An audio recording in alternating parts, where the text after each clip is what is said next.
பணிவான வணக்கம் என்று ஏவல் வினை முற்று. ஏவி விடுறது, சிலது ஏவி விடுறது, பேயேவி விடுறன்னு சொல்லுவினோம். ஏவல் வினைமுற்று. அந்த ஏவல் வினைமுற்றுண்டா அந்த எதிரி உள்ள ஆக்கள்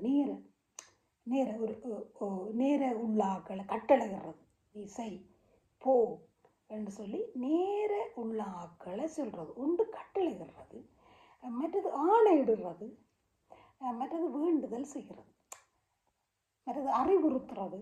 அப்போ இவைகள் எல்லாம் இந்த ஏவல் வினைமுற்றுக்கு நான் உதாரணங்களோடு உங்களுக்கு போடுறேன்.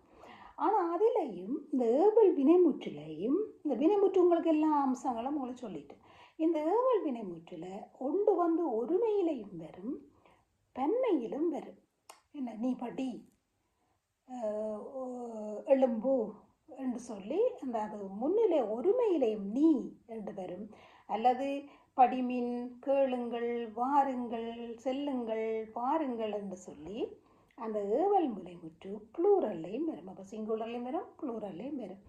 அப்போ இதோட இந்த வினைமுற்றுக்கள் எல்லாம் முடிவிட்டது. சரியா, கணக்க வினைமுற்றுக்கள் உங்களுக்கு படிப்பிச்சேன், அதெல்லாம் முடிவிட்டது. அந்த வினைமுற்றுக்குரிய சில அம்சங்கள் ஒவ்வொன்றிலையும் இருக்கும், சில அம்சங்கள் கூட இருக்கும், சில குறைய இருக்கும். இவ்வாறு ஏவல் வினைமுற்று இத்தனை குணாதிசயங்களையும் கொண்டிருக்கும்.